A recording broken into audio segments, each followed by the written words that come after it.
Ambassador Elena Vasquez stood perfectly still as the alien tribunal pronounced her sentence. The massive chamber filled with representatives from 12 different species buzzed with anticipation. The Zephyrians, with their crystalline bodies, chimed like wind chimes. The molten cores rumbled deep in their throats. Even the normally silent Voidwalkers seemed to shift in their shadowy forms. The human delegation has violated the sacred protocols of diplomatic immunity, announced High Arbiter Kexthul, his four eyes glowing with malicious satisfaction. The reptilian creature's scales shifted from green to deep purple, indicating his pleasure at the situation. Ambassador Vasquez has been found guilty of espionage against the Galactic Council. Elena's jaw tightened, but she maintained her composure. She had been framed, and everyone in this chamber knew it. The evidence against her was fabricated, but the Council needed a scapegoat for the recent security breaches in their networks. Humanity was still the newest member of the galactic community, having joined only 5 years ago. They were expendable. The traditional punishment for such crimes is death by flame trial, Kexthul continued, his voice echoing through the vast chamber. The accused must face the great devourer on the prison moon of Xerion Prime. No being has ever survived this trial. Murmurs rippled through the assembled delegates.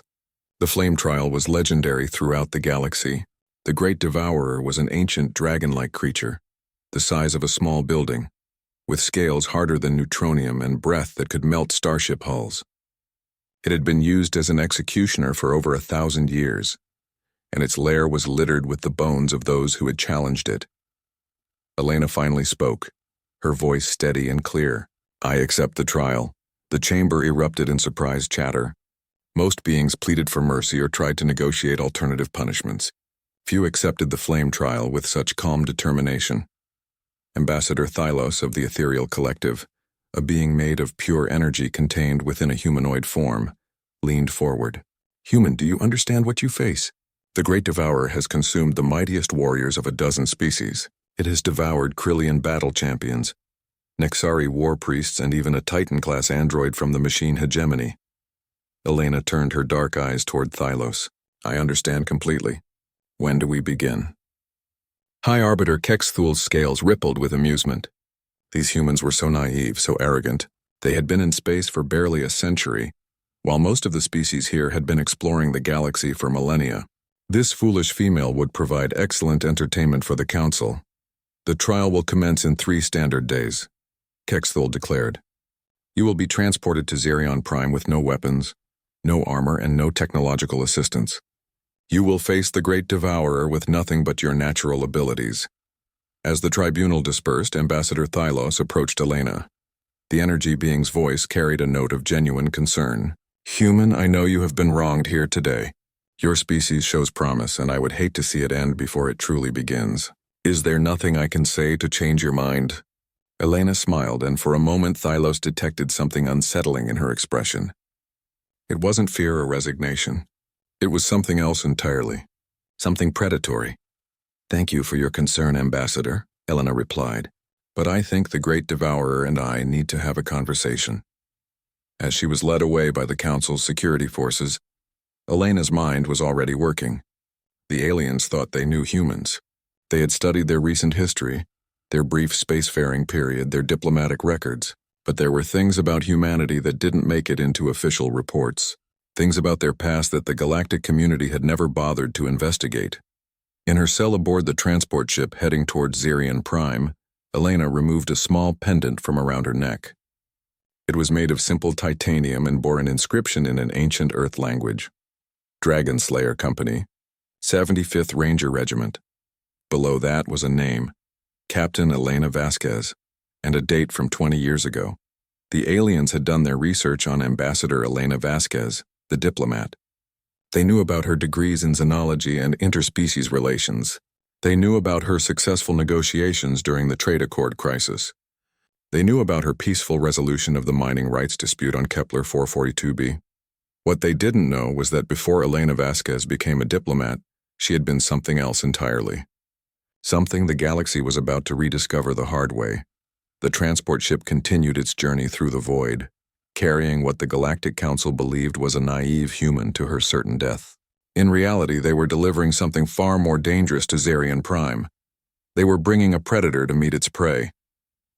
Elena closed her eyes and began to meditate, her mind returning to memories of smoke-filled valleys on distant worlds, of enemy positions that needed to be taken, of impossible odds that became routine victories. The muscle memory was still there, dormant but ready to awaken. The Great Devourer had never faced anything like what was coming for it. In 3 days, the galaxy would learn why humans had managed to claw their way from primitive hunters to spacefaring civilization in such a remarkably short time. Some lessons were written in blood and fire, and Elena Vasquez was about to teach the Galactic Council a lesson they would never forget. The prison moon of Zarian Prime hung like a scarred jewel against the black of space. Its surface was a wasteland of volcanic rock and twisted metal ruins, the remnants of an ancient civilization that had been wiped out by the very creature now serving as the Council's executioner. The atmosphere was thick with sulfur and ash, barely breathable even for species with robust respiratory systems. Elena stood at the viewport of the transport ship, studying the approaching moon with the calculating gaze of a soldier. The security chief, a hulking Brutari named Gorthak, watched her with confusion. Most condemned prisoners were either weeping or raging by this point. This human seemed almost eager. "You are strange, Softskin," Gorthak rumbled in his broken galactic standard. "Others beg, others scream. You watch like Hunter." Elena turned to face the 8-foot-tall, 4-armed alien. His rocky hide was covered in ceremonial scars and his tusks were capped with metal. The Brutari were known throughout the galaxy as fearsome warriors, but something in the human's steady gaze made him uncomfortable. "Tell me about the Great Devourer," Elena said calmly. "How long has it been here?" Gorthak's 4 arms shifted nervously. 1,000 years, maybe more. "Was here when Council found this place. Very old, very smart. Speaks 17 languages. Likes to talk to food before eating. Interesting. And it's never been defeated?" "Never. Some warriors last longer than others. Krillian champion fought for 2 hours before being consumed. Machine android survived 4 hours, but metal melts like flesh under dragon's breath." Gorthak leaned closer, his voice dropping to a whisper. "Dragon keeps trophies. Weapons, armor pieces, skulls. Has whole chamber filled with remains of the proud." Elena nodded thoughtfully. "What does it eat when there are no trials?" The question seemed to puzzle Gorthak. "Large prey animals shipped from other worlds. Needs much food? Size of small starship, always hungry." The transport ship shuddered as it entered the moon's atmosphere. Through the viewport, Elena could see the massive crater that served as the dragon's domain. Ancient structures jutted from the rocky floor like broken teeth, and in the center stood a colossal fortress carved from black stone. Thermal readings showed the interior burned with intense heat. As they descended toward the landing platform, Elena caught sight of something that made her smile grimly. Scattered around the crater's rim were defensive positions, clearly of human design but ancient by galactic standards. Trenches, bunkers, artillery emplacements, all overgrown with native vegetation but still recognizable to someone who knew what to look for. "Gorthak," Elena said quietly, "how did your people find this place?" "Council explorers discovered during expansion phase, maybe 50 of your years ago. Was battlefield, very old. 2 species fought here, both extinct now. Dragon was only survivor." Elena's smile widened. 50 Earth years ago, humanity had been fighting the Zarian War. A conflict so brutal and devastating that all records of it had been classified at the highest levels. She was looking at the remnants of Firebase Echo, where Captain Michael Chen and his battalion had made their final stand against impossible odds. The transport touched down with a grinding thud. Elena was escorted from the ship in energy shackles, a formality since there was nowhere to run on this desolate moon. The landing platform was carved from the same black stone as the fortress, worn smooth by centuries of use. High Arbiter Kexathul had made the journey personally to witness the execution, along with several other council members.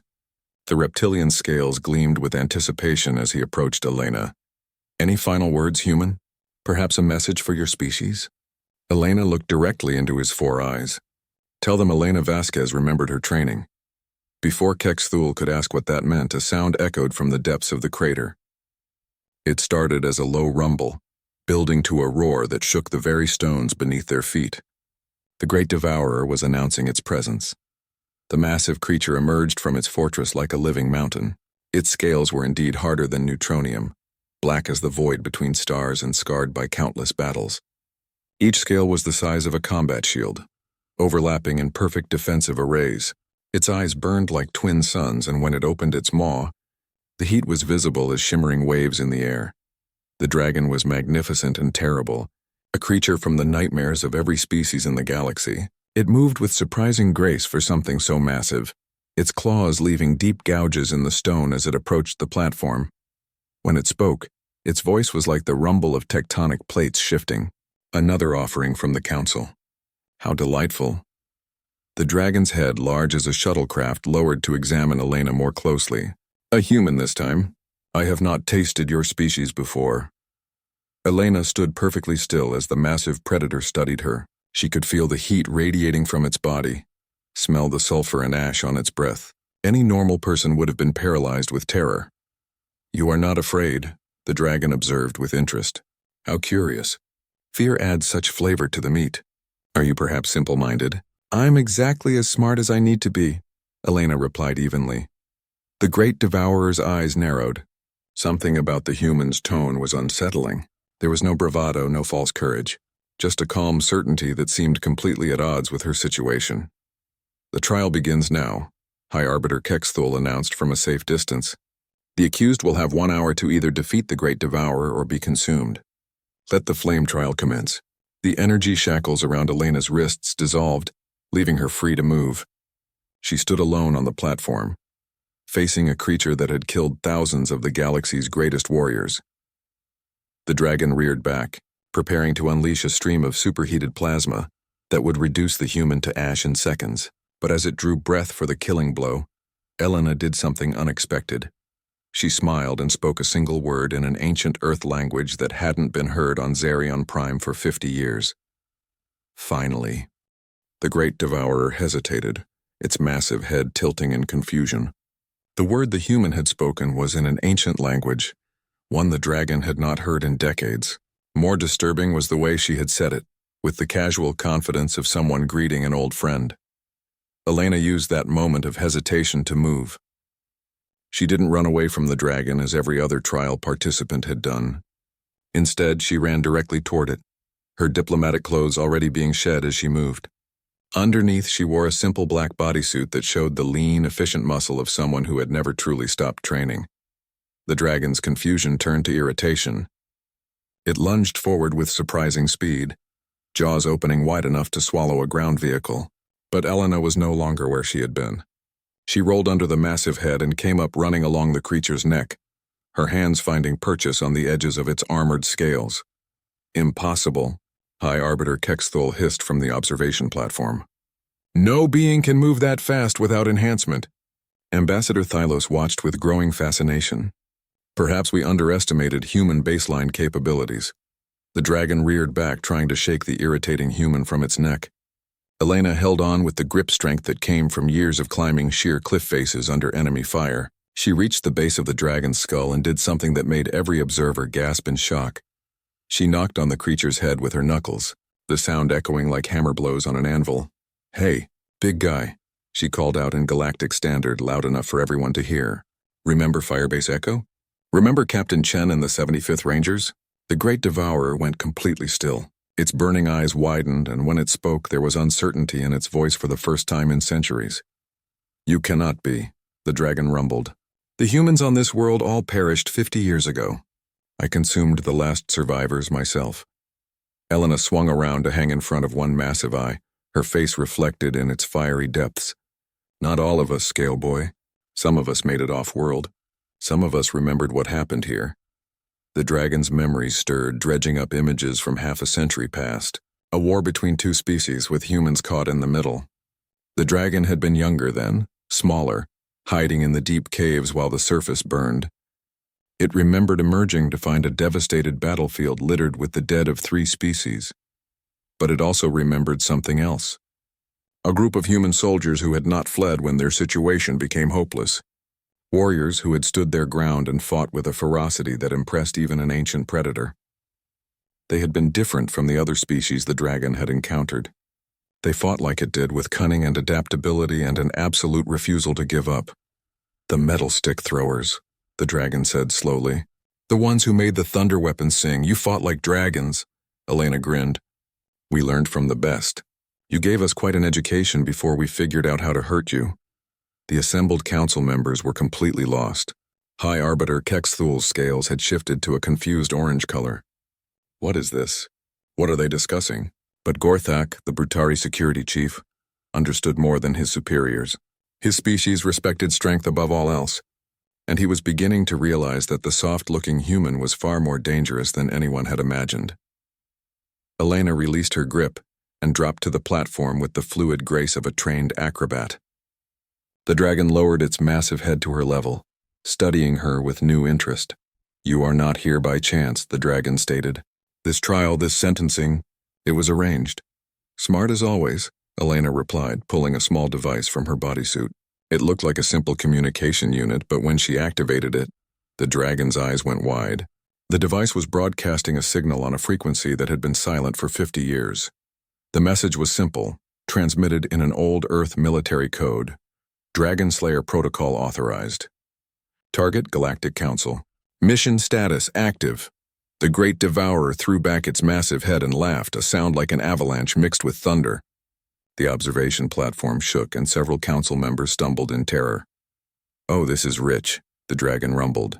"They think they are executing you, but you are here to recruit me." Elena nodded. "The council framed me because humanity is getting too influential. They wanted to make an example, to show the other species what happens when you cross the established order. They picked the wrong human to mess with." The dragon's eyes blazed brighter. "And what exactly are you proposing, little warrior?" "Same thing Captain Chen proposed 50 years ago. A partnership. You help us, we help you. There are things happening in this galaxy that require the attention of apex predators."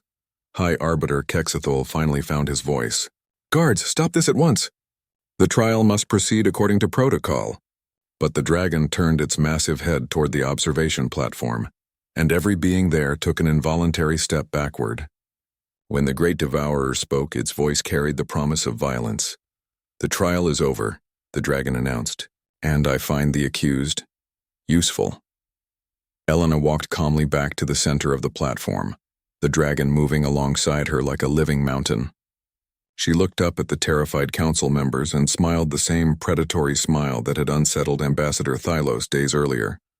"Gentlemen," she called out, "we need to have a conversation about humanity's role in this galaxy, and my friend here is going to help me explain a few things."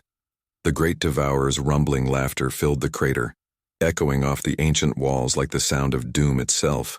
For the first time in 1,000 years, the legendary creature had found something more interesting than simply consuming its visitors. High Arbiter Kexthul realized with growing horror that the Galactic Council had not sentenced a diplomat to death. They had just given one of the galaxy's most dangerous predators a new ally. And that ally had been planning this meeting for a very long time. The atmosphere on the observation platform had shifted from anticipation to barely controlled panic. Several council members were already reaching for their personal communicators, trying to contact their security forces. High Arbiter Kexthul's scales had turned a sickly yellow color, indicating extreme distress. Elena looked up at them with the patience of someone who had planned for every possible reaction. "I wouldn't do that if I were you," she called out conversationally. "Your communication systems won't work here anymore."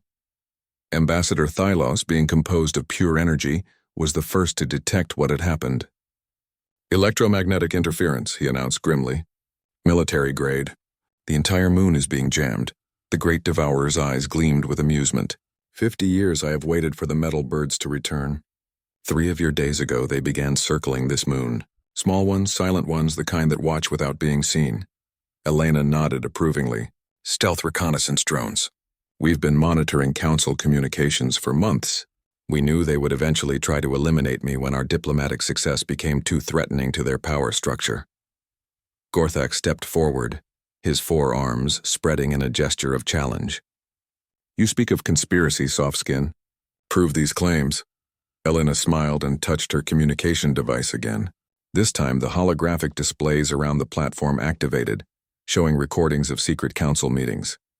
The assembled delegates watched in stunned silence as their own voices played back, discussing the fabricated evidence against Elena and the plan to use her execution as a warning to humanity. "Impressive surveillance network," the dragon commented. Your species has learned much since our last encounter. We've had good teachers, Elena replied. Including you. Did you know that everything Captain Chen learned about predator tactics came from studying your hunting patterns? The 75th Rangers became the most effective special forces unit in human history because they learned to think like dragons. High Arbiter Kex Thul found his voice, though it cracked with strain. This changes nothing. You are still bound by galactic law. The Council will not tolerate this insubordination. The Great Devourer turned its massive head toward the Arbiter, and the temperature around the platform seemed to drop despite the creature's natural heat. You speak of law to me, little scale scratcher? I was ancient when your species first crawled from their spawning pools. I have watched empires rise and fall while you played at civilization. Elena stepped closer to the observation platform, close enough that the council members could see the cold calculation in her dark eyes. The law you're talking about is barely 100 years old. The Galactic Council exists because the older species got tired of fighting each other and decided to create a system where they could maintain power without bloodshed. But that system only works if everyone agrees to follow it. And humanity no longer agrees, Ambassador Thylos said quietly, understanding beginning to dawn in his energy form. Humanity never really agreed, Elena corrected. We played along because we needed time to establish ourselves, to learn how things worked out here. But we've always known that eventually we'd have to make our own path. The dragon moved closer to the platform, its massive claws scraping against stone. The Council fears humans because they recognize something familiar. Your species conquers not through overwhelming force, but through adaptation and alliance. You make friends of your enemies and learn from everything you encounter. Elena nodded, including ancient dragons who have been watching galactic politics for longer than most species have existed. Tell them what you've seen. The Great Devourer's voice took on a storytelling cadence as if recounting ancient history. I have been the Council's executioner for 1,000 years. I have consumed their enemies, their rivals, their inconvenient truth-tellers. Warriors, scientists, diplomats, anyone who challenged their authority. Each one came here believing they faced a mindless beast. The dragon's eyes fixed on High Arbiter Kex Thul. But I am not mindless. I listen, I remember. I have heard the confessions of the dying, the last words of those who thought they would never be heard again. Would you like to know what they told me about the Council's true nature? Several council members were now openly reaching for weapons, but their energy pistols wouldn't function in the electromagnetic interference field. The Brutari security forces were looking increasingly uncomfortable, caught between their duty and their growing realization that they were outmatched. Elena pulled out another device, this one larger and more complex. When she activated it, the air around the platform shimmered and a new voice joined the conversation. Dragon, this is Admiral Chen, aboard the UES Retribution. Elena, good to see you're still causing trouble. The holographic image of a grizzled human naval officer appeared above the platform. He was standing on the bridge of what was clearly a warship, with tactical displays showing multiple vessels in formation. High Arbiter Kex Thul's scales went completely white. The humans have a military fleet here? Admiral Chen's weathered face split into a grin. 12 ships including 3 heavy cruisers and the new experimental dreadnought Unconquerable. We've been conducting training exercises in this system for the past week. Amazing how many military vessels you need for proper training. The Great Devourer rumbled with laughter. Captain Chen's offspring, I presume. You have his tactical mind. Grandson, actually, Admiral Chen replied. Grandpa always said you were the smartest opponent he ever faced. He made sure the family remembered the lessons you taught us about thinking like apex predators. Elena looked back up at the council members, who were now huddled together in obvious terror. Here's what's going to happen.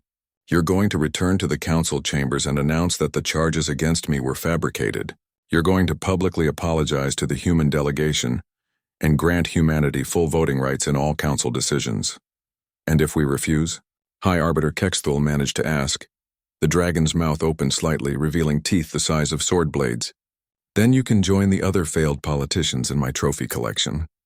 I have been hungry for Zephyrian. I hear your species tastes like crystallized music. Ambassador Thylos stepped forward, his energy form flickering with what might have been respect. This was all planned from the beginning. The diplomatic mission, the frame-up, even Elena's assignment as ambassador. Humanity has been preparing for this moment for years. Elena nodded. We learned a long time ago that the only way to deal with bullies is to become something they're afraid to bully. The council wanted to make an example of us. Instead, they're about to learn why humans have survived everything the universe has thrown at them.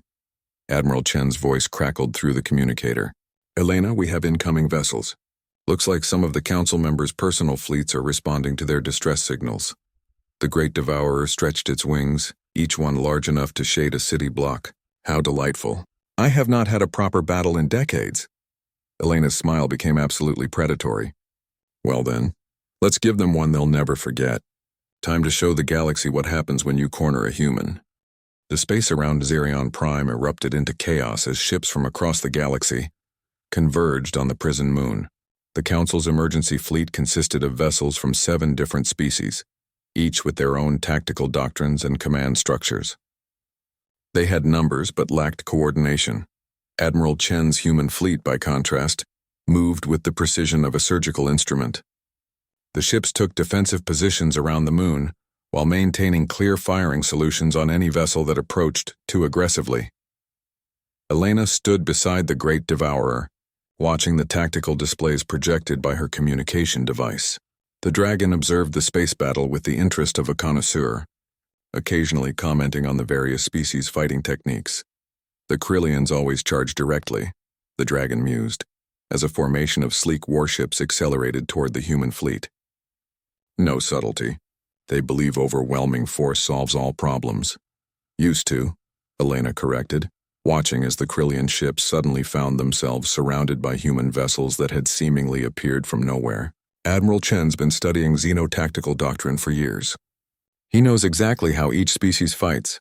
The Krillian formation, caught off guard by the humans' use of stealth technology and coordinated movement, found their shields being systematically dismantled by precisely targeted weapons fire. None of their ships were destroyed, but all were disabled and left drifting. High Arbiter Kexthol watched the space battle with growing horror. This is an act of war against the entire Galactic Council.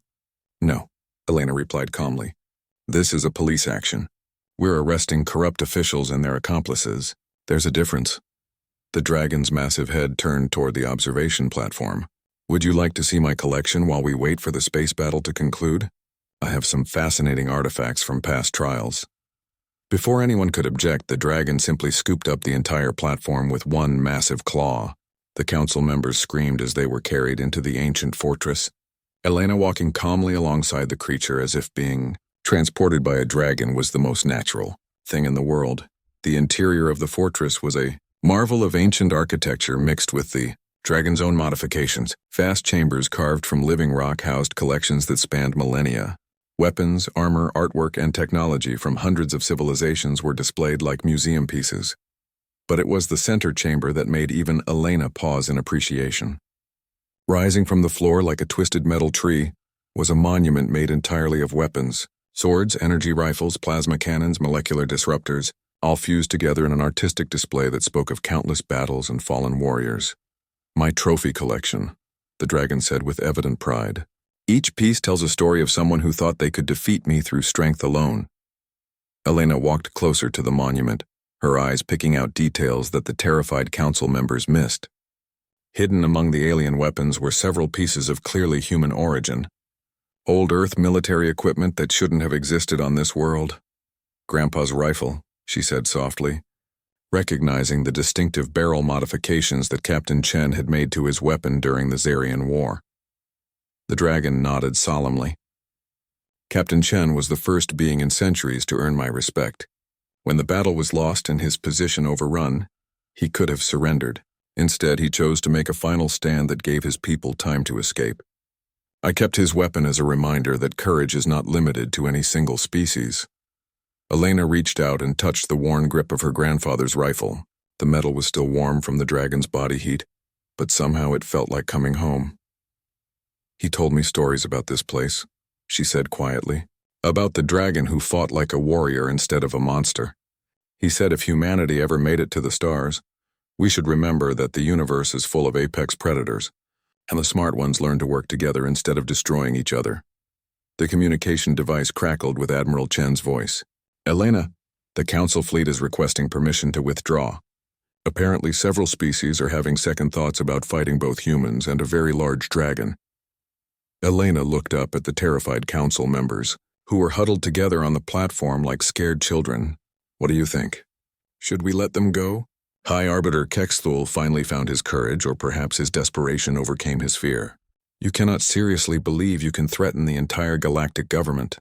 Even if you win here, the other species will unite against humanity. The Great Devourer laughed, a sound that shook dust from the ancient ceiling. Other species?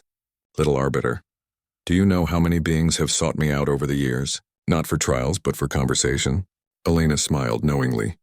The dragon has been conducting his own diplomatic missions, haven't you? Indeed. The ethereal collective finds my perspectives on temporal mechanics fascinating. The machine hegemony appreciates my insights into biological-mechanical integration. Even the silent watchers have visited, though they communicate through mathematics rather than words. Ambassador Thylos, who had remained quiet during the flight, suddenly spoke up. You've been building your own network of contacts. How many species? 47, the dragon replied casually. All of them curious about alternatives to the Council's rigid hierarchy. Many have grown tired of being dictated to by species who achieve spaceflight through luck rather than ability. Elena activated her communicator again. Admiral, patch me through to the collective ship that's holding position near the outer system. Which one? Admiral Chen asked with amusement. We've got representatives from 18 different species who want to observe the situation. All of them, Elena said. Conference call. The holographic display expanded to show the bridges of multiple alien vessels. Elena recognized several faces from her years as a diplomat, but many were new. Species that had never spoken directly to humans before were now actively monitoring the situation. Friends, Elena addressed the assembled alien captains. I think it's time we discussed the future of galactic governance. The current system isn't working for anyone except a small group of entrenched politicians.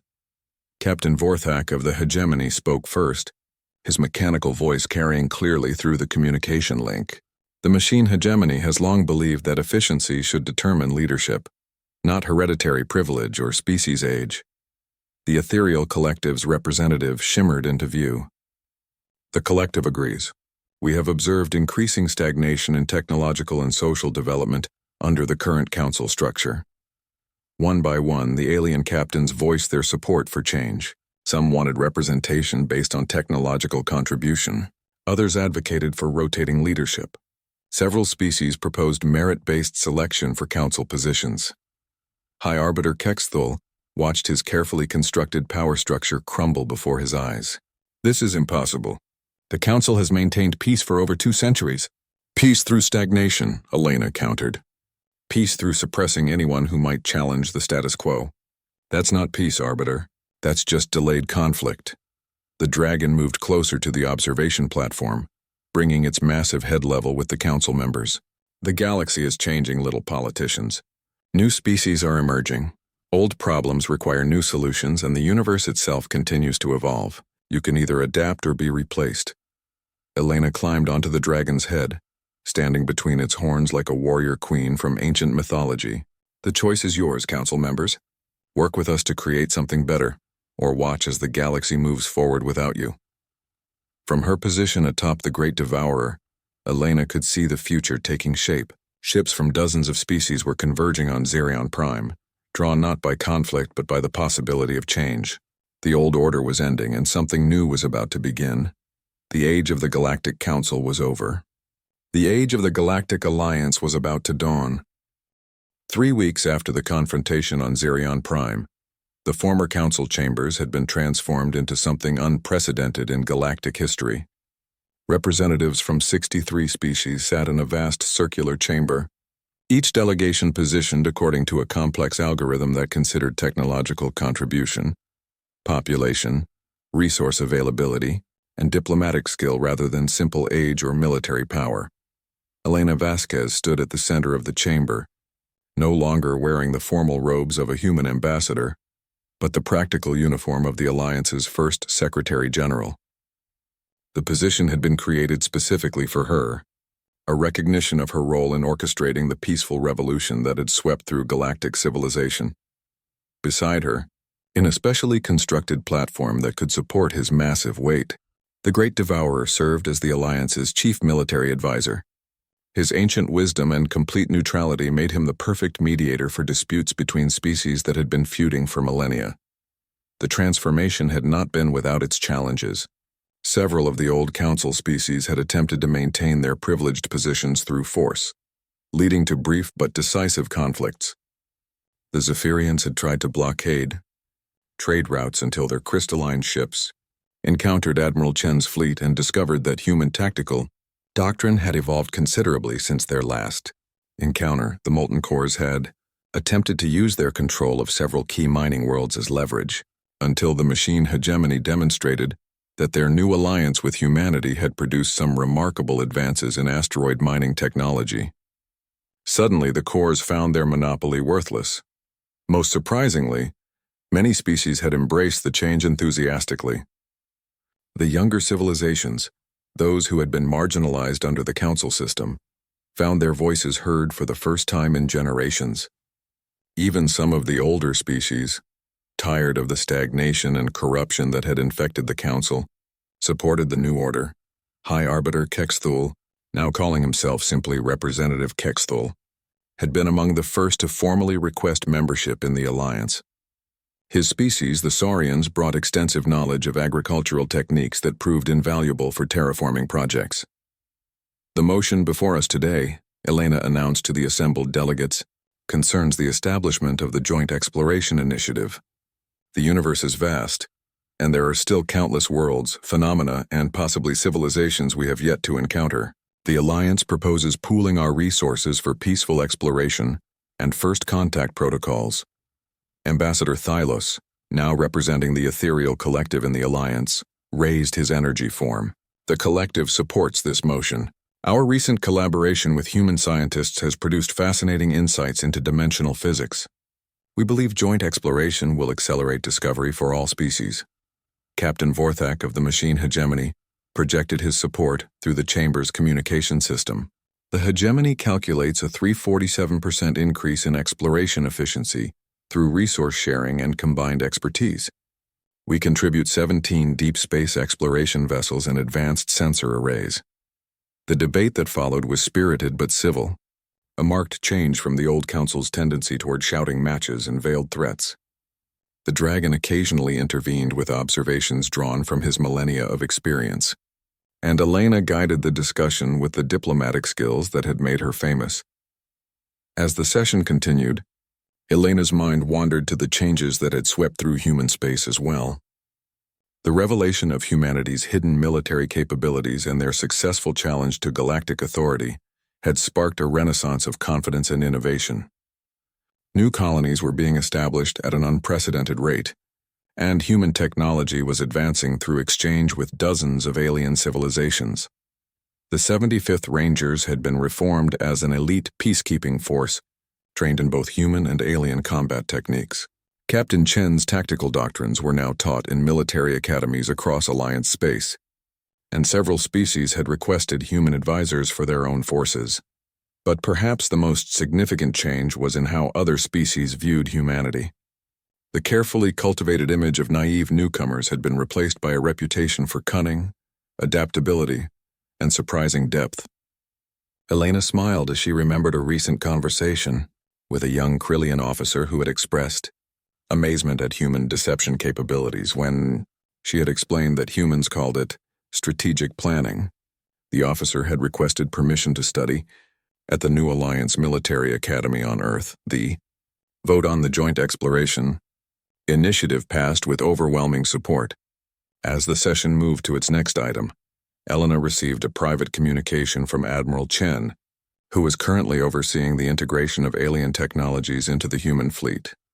Elena, we've got something interesting. Long-range sensors have detected artificial structures in the Void Nebula, about 300 light-years from here. The energy signatures don't match any known civilization. Elena's pulse quickened. First contact with a new species was always delicate, but it was also one of the most rewarding aspects of galactic civilization. What's our protocol status? Full Alliance task force ready for deployment. We've got representatives from 12 species volunteering for the mission, including some of our new allies from the Outer Rim. The dragon has also expressed interest in participating. Elena glanced over at the Great Devourer, who was currently listening to a presentation on improved food distribution systems, with the same attention he once gave to combat tactics. The ancient creature had adapted to his new role with surprising enthusiasm, discovering that solving complex logistical problems was almost as satisfying as hunting. "Set it up," Elena replied, "but I want full diplomatic protocols observed. Whatever we find out there, we approach as the Alliance, not as conquerors." The dragon's massive head turned toward her, and she realized he had been monitoring the communication. "A new species," he rumbled approvingly. "It has been too long since I encountered truly original thinking. May I suggest bringing the ethereal collective's best linguists? Unknown civilizations often have fascinating communication methods." As the session continued, Elena felt a deep satisfaction that had nothing to do with political victory. The Alliance wasn't perfect, and there were still countless challenges ahead. Species with millennia of mutual hostility didn't overcome their differences overnight. And the practical aspects of governing 63 different civilizations were staggering in their complexity. But for the first time in galactic history, every voice was being heard. Decisions were made based on merit and necessity rather than ancient privilege. And perhaps most importantly, the galaxy was moving forward again, exploring, growing, and adapting to new challenges. Representative Kexthul approached Elena during the session break, his scales showing the subdued green that indicated thoughtful contemplation. "Secretary General," he said formally, "I wanted to thank you.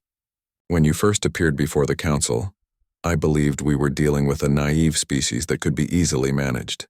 I now realize that humanity's apparent simplicity was itself a sophisticated strategy." Elena smiled. "Not a strategy, Representative. Just human nature. We adapt to our environment. When the environment was hostile, we became something that could survive hostility. When the environment became cooperative, we became something that could build cooperation." The saurian scales shifted to a warmer shade. "And what will humanity become next?" Elena looked around the chamber, watching dozens of species working together on problems that would have been impossible for any single civilization to solve. "Whatever the galaxy needs us to be." As the session resumed, Elena caught sight of a holographic display showing the starfield beyond the chamber's viewport. Somewhere out there, in the vast dark between the stars, new civilizations were waiting to be discovered. New challenges were developing that would test the Alliance's strength and wisdom.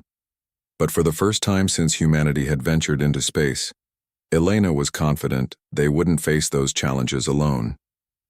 5 years had passed since the formation of the Galactic Alliance, and the universe had become a very different place. The expedition to the Void Nebula had resulted in first contact with the Architects, a civilization so ancient that they predated even the dragon's earliest memories. Their crystalline cities defied conventional physics, and their technology operated on principles that challenged every species' understanding of reality.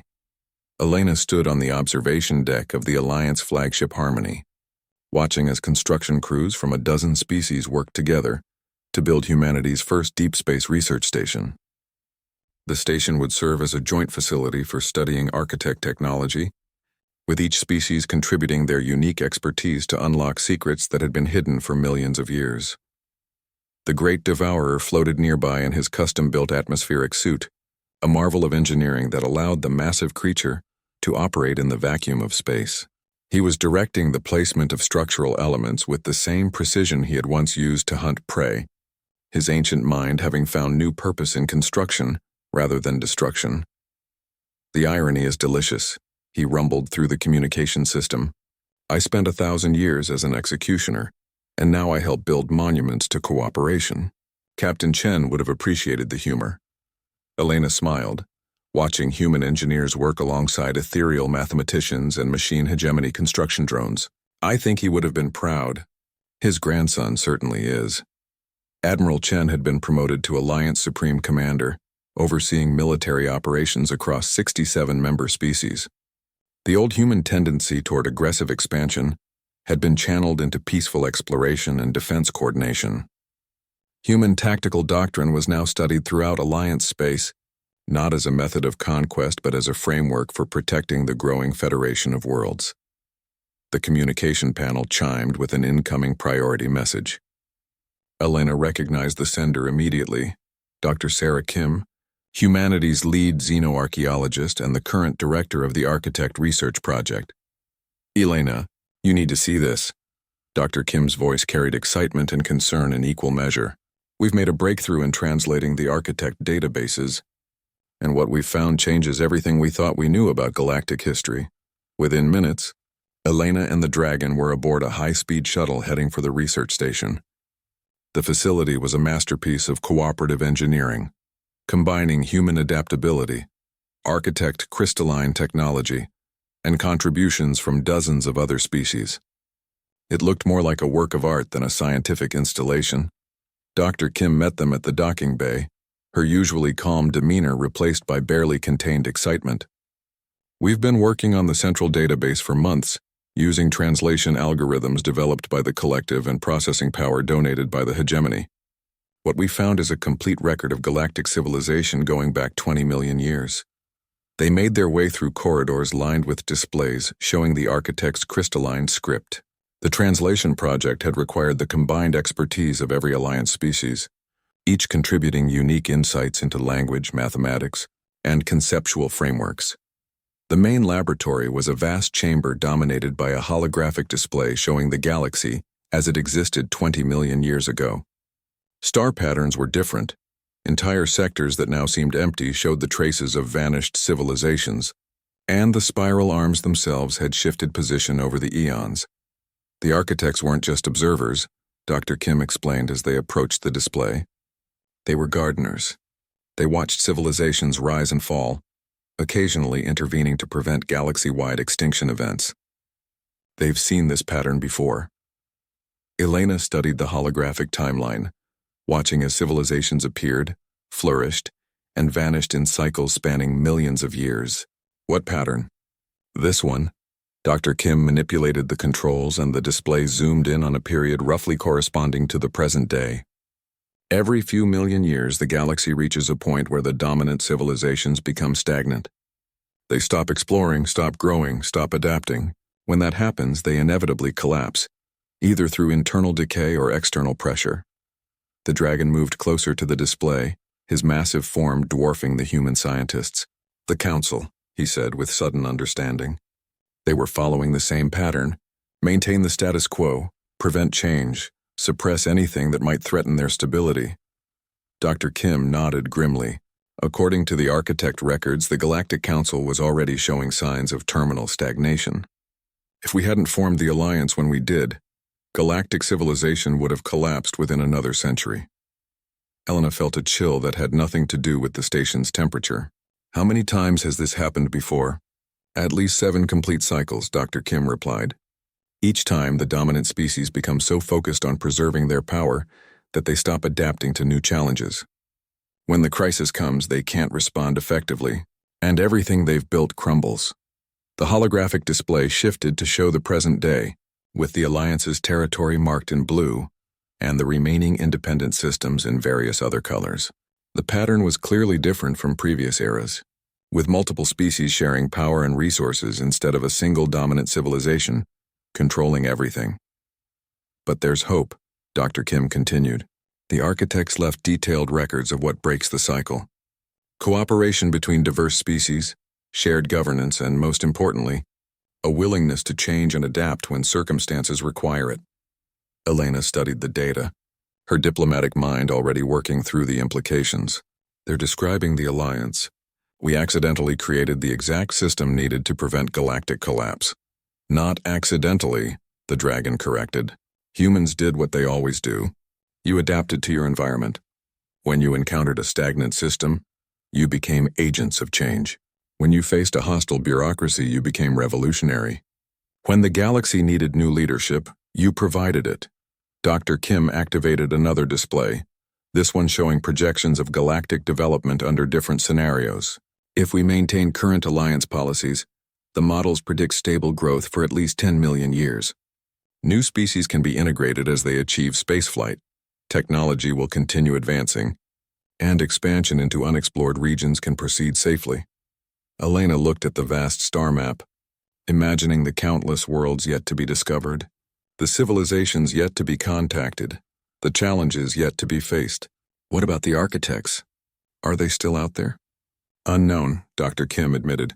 Their records end about 50,000 years ago.